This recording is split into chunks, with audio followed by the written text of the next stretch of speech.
P4 విధానాలపై AP CM Chandrababu మాట్లాడుతున్నారు. Live లో చూద్దాం. మేము ప్రమోట్ చేస్తున్నాం. గవర్నమెంట్ ఎప్పుడు కూడా ఫెసిలిటేట్ చేస్తున్నాయి. దీనిపైన నేను ఫస్ట్ టైం అందరితో ఒక మీటింగ్ పెట్టి వాళ్ళ ఆలోచన తీసుకున్నాను 18 జూలైన. అదే మేరకు 27 జూలై అయితే నేను చాలామంది డయాస్పోరా ఎన్ఆర్ఐస్ అందరితో మాట్లాడాం. 7న ఆగస్టు మీరు చూస్తే సింగపూర్లో కూడా ఈ విషయాన్ని చెప్పాను. మొన్నే 14 ఆగస్టున మీరు ఒకసారి చూస్తే గ్రామ సచివాలయంలో ఇవన్నీ కూడా లాంచ్ చేసి ఈరోజు ఫస్ట్ టైం 19న చాలా క్లియర్గా లాంచ్ చేశాం. ఇప్పటి నుంచి ప్రతిరోజు మానిటర్ చేస్తాం. 3 నెలలకు ఒకసారి ఎవాల్యుయేట్ చేస్తాం.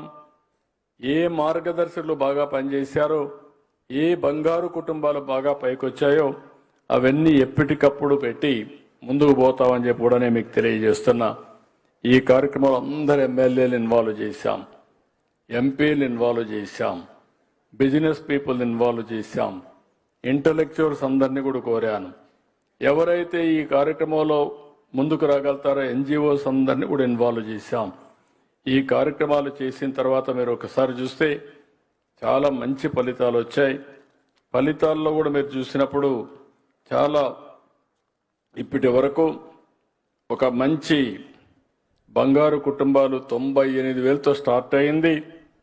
13,40,697 బంగారు కుటుంబాలని అడాప్ట్ చేసుకునే పరిస్థితికి వచ్చారు. అది కూడా ఈ సమయంలో ఇప్పటికీ మార్గదర్శకులు 13,479 నుంచి 1,41,977 మంది మార్గదర్శకులు ముందుకు వచ్చారు. అంటే 1,50,000 మంది దగ్గర 13.5 లక్షలు అడాప్ట్ చేసుకున్నారు.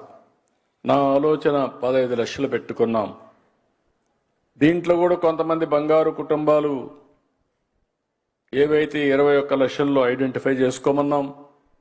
అదే సమయంలో మార్గదర్శకులు కూడా కొంతమంది ఇంకా కొన్ని పేర్లు కూడా వాళ్ళు కూడా అడాప్ట్ చేసుకునే స్వేచ్ఛనిచ్చాం.